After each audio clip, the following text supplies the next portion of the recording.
საკრებულომდე დეპუტატებმა ბიუროს სხდომაზე ორი ძირითადი საკითხი განიხილეს, რომელიც მუნიციპალიტეტის გერბისა და დროშის დამტკიცებას, ასევე სასაფლაოების მოვლა პატრონობასა და მოსაკრებელის გადახდას ეხებოდა.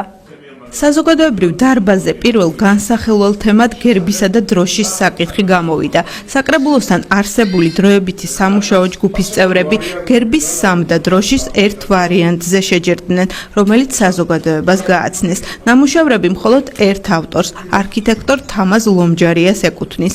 აქცენტები მომავალ სიმბოლიკებზე რამდენიმე მიმართულებით გაკეთდა. ოზურგეთის მუნიციპალიტეტს სავარაუდოდ გერბი და დროშა ერთ თვეში ექნება.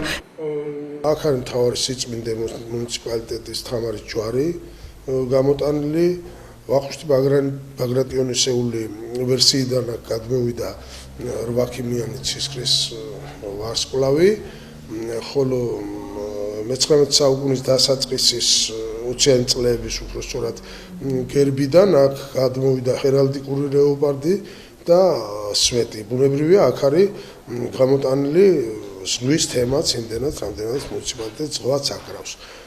მეორე ვარიანტზე არის მთის თემაც ჩადებული, ძირითადად დომინირებს წითელი და მწვანე ფერი. რიგით მეორე თემა, რომელზედაც საზოგადოებრივი დარბაზის სხდომაზე იმსჯელეს, ქალაქ ოზურგეთში სასაფლაოების მოვლა პატრონობისთვის, სავალდებულო მოსაკრებლისა და ყოველთვიურად 2 ლარიანი ტარიფის დაწესების საკითხი გახდათ.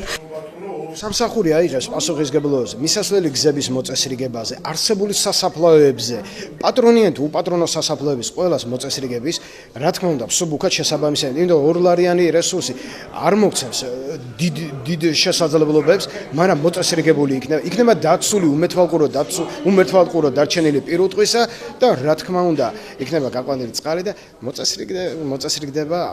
მოწესრიგდება სასაფლაოები ოზურგეთის ტერიტორიაზე. საზოგადოებრივი დარბაზის სხდომა საკრებულოს სხდომას წინ უსწრებს. მოსახლეობა ყველა იმ საკითხს ეცნობა, რომელიც წარმომადგენლობით ორგანოზე გავა.